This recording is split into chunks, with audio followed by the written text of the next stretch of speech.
간단하게 리더십에 관련된 아주 작은 회사가 만들어졌을 때 창업한 지 1년도 안 되는 우리는 작은 회사를 꿈꾸고 있는 상황입니다. 단 15명 이전의 회사에서 과연 리더십은 어떻게 발휘해야 되고 조직은 또 어떻게 꾸려져야 되는가에 대해서 말씀드립니다.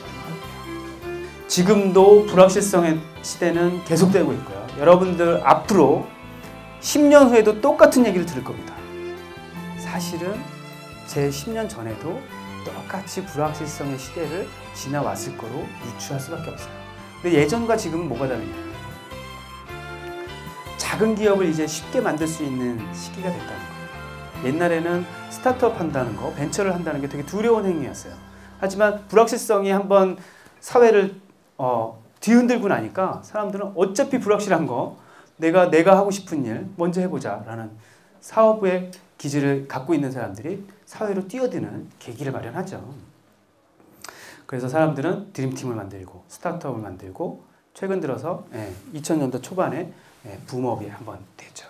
닷컴 버블이라고 해서 약간의 거품도 꼈지만 그 당시에 있었던 많은 사람들이 NC소프트, NHN, 다음 이런 사람들이에요. 그런 사람들이 일구는 성과들이 나타나기 시작한 거죠. 지금 다시 스타트업에 대한 이야기가 나오기 시작하고 그래서 지금 중소기업청이랑 벤처기업협회랑 이런 데서 다시 또 이런 강좌들을 만들어서 여러분들에게 창업의식 그리고 기업가 정신에 대해서 고취하기 위한 여러 가지 강의들을 하고 있는 겁니다. 위기 속에 기회가 있어요. 잘 보시면 지금 상황이 산업사회 자체가 조직이 유연해져야 되는 시대가 왔습니다. 지금 대기업들도 조직을 막 쪼개기 위해서 노력하고 있는 시점이고요. 너무 덩치가 커지면 유연성이 떨어져서 뭔가 반응하기가 힘들잖아요. 노키아를 보세요. 그 거대한 집단이 혁신의 집단이었던 불과 2년 전만 해도 노키아를 누가 이길 거냐 얘기했던 그 집단이 지금 거의 망해가고 있잖아요. 야후를 보세요. 10년 전에 1위 포탈 기업으로 처음에 혁신으로 들어왔다가 덩치가 너무 커지고 글로벌화 되면서 어떻게 우물쭈물 하다가 지금 다 빼앗겨 버렸잖아요. 그리고 비용 절감이 필요한 시대가 왔고요. 산업 융합이 빨라지는 시대. 보통은 이런 흐름을 복잡계 시대가 왔다라는 얘기도 합니다. 되게 복잡한 얘기죠. 복잡계라는 거는 뭔가 카오스가 제대로 인정되는 시대예요. 불확실성이 당연하다. 그리고 뭔가 임계점이 필요하다. 우리도 뭔가 결정하기 위해서는 주변에 많은 얘기도 좀 들어봐야 되고 경험도 좀 해봐야 되고 듣고 보고 하는 게 있어야 될 거 아니에요. 그런 거에 대한 임계점들이 왔을 때 뭔가 획기적인 변화들이 일어나더라. 그런 얘기들을 하는 겁니다. 효율성 극대화를 원하는 시대고요. 네트워크를 통해 지식을 공유하는 시대가 왔고요. 장소에 구애받지 않는 시대가 왔습니다. 그러니까 많은 사람들이 창업을 얘기하기 시작합니다. 그래, 다시 한번 작게 시작해보자. 작게 시작해서 커질 수 있는 기회를 우리가 한번 만들어보자. 그것이 우리가 삶을 좀 더 풍요롭게, 어차피 부족하고 어차피 평생 직장이 없는 시대라면 내가 하고 싶은 거, 내가 사회를 바꿀 수 있는 원동력을 뭔가 만들어낼 수 있는 그런 기회를 내가 만들어보자 해서 창업이 나옵니다. 근데 여러분들 절대 이 격언은 무시하지 마시기 바랍니다. 저도 창업도 해보고 기업도 나와보고 여러 군데에서 이제 제 직장이 한 8군데 정도 됐어요. 여러 군데 다녀보니까 바쁘다고 입에 달고 다니는 사람처럼 능력 없는 사람이 없었어요. 바쁘다고 얘기하는 사람처럼 능력이 없는 사람이 없더라는 거예요. 왜 그럴까? 그 사람은 바쁘다는 느낌을 어떤 식으로 받아들이느냐. 중요한 일을 항상 나중에 하니까 바쁜 거예요. 우리가 시험 때 되면 항상 마지막에 공부를 하게 되듯이 항상 지금 과제를 받고 빨리 해결하지 않고 마감이 다 되어서야 우리는 레포트를 제출하듯이 실기를 뭔가 준비해야 되는 상황에서 그 전날 억지로 더 많은 연습을 해야 되는 상황. 이런 사람들이 항상 바쁜 사람들이에요. 항상 마감에 쫓기고 뭔가 해야 되는데 하다 보니까 세월이 금방 훅 지나가 버리죠. 여러분들 절대 창업을 서두르지 마시고 창업할 때도 뭔가 너무 바쁘게 살지 마세요.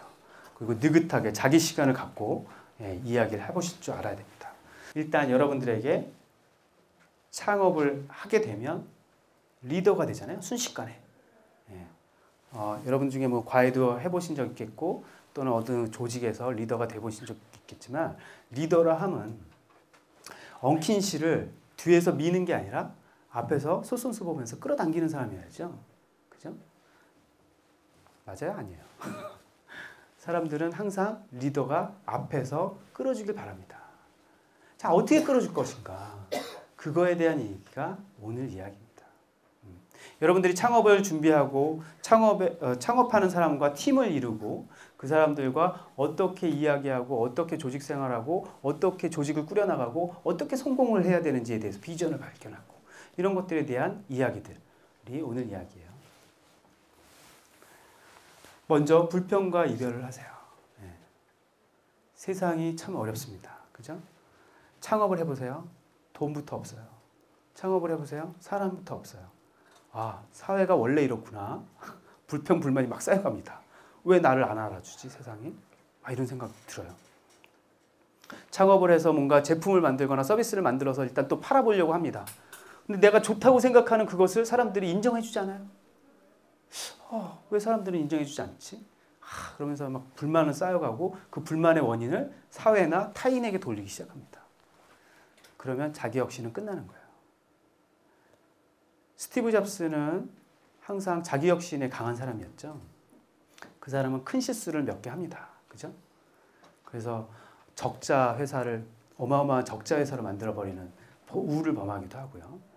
그리고 남 가능하지 못하다고 생각하는 제품을 억지로 만들기 위해서 어마어마한 투자비를 쏟아 부어서 회사를 휘청거리기도 만들죠. 그래서 쫓겨나지 않습니까? 다시 복귀하게 됐지만 궁극적으로 봐서는 그 초기에 그 사람이 더 승승장구할 수 있었으면 지금 숨을 거두기 전에 누렸던 그것보다도 더 큰 혁신을 더 많이 만들어낼 수도 있었을 거예요. 창업 초기에는 항상 이런 불평들이 가득하게 됩니다. 이런 불평과 이별하는 방법은요. 유창선닷컴이라고 블로그 하시는 분이에요. 이 정부 딱 들어서 일거리가 갑자기 사라진 분 중에 한 분입니다. 열심히 한 10년 동안 방송생활 아침에 KBS부터 시작해서 저녁에 뭐 CBS까지 뭐 한 열 몇 군데를 막 돌아다니셨던 분이에요. 근데 이 정부 들어서 갑자기 그동안 너무 오래 하셨으니까 잠시 좀 쉬시죠 하면서 일거리가 싹 사라집니다. 그때 여러분들 같으면 어떻게 하겠어요? 대정부 투쟁을 하든가, 그렇죠? 아니면 내가 뭔가 불만족스러운 1인 시위를 하든가, 뭔가 이 부당한 상황에 대해서 뭔가 막 어필하려고 노력을 하려고 하지 않겠어요? 게다가 뭐 시사평론가라는 좁은 자리에서 뭔가 활동을 하셔야 되는데 재밌는 건 다른 분들은 그렇게 하신 분들도 있겠죠. 근데 이분은 블로그를 시작합니다. 전 국민을 대상으로 공중파에서 말씀하시던 분이 블로그로 처음에 하니까 막 10,000명, 5,000명 이렇게 들어오는 블로그를 시작해요. 그리고 아프리카 방송을 시작합니다. 올해 60살이세요. 60살인데 모든 기존에 있던 올드미디어를 끊고 또는 끊어지고 나니까 자기의 새로운 뉴미디어를 스스로 개척하기 시작합니다. 자, 그렇게 1년 반이 지나고 나서 작년에 대한민국 블로그 어워드 1등을 먹으셨어요. 그리고 아프리카에서 VJ라고 그러나요? 거기서 아프리카 VJ 또 1등을 먹으셨어요. 추천 VJ로. 자, 자기 활동이라는 게, 자기 활동 영역이라는 게, 또는 자기 그 능력이라는 게 또 딴 곳에서 발휘될 수가 있어요. 여러분들도 창업을 하다 보면 뭔가 안 되고 뭔가 잘못되고 이럴 때 빨리 다른 솔루션을 찾아야지 세상과 불평과 불만, 또 왜 투자자는 왜 우리에게 돈을 안 주나, 왜 우리 엄마는 나에게 뭔가 두드려주지 않나, 뭐 우리 조직원들은 왜 이렇게 움직이지 않나, 이런 불평하지 마시라는 거예요.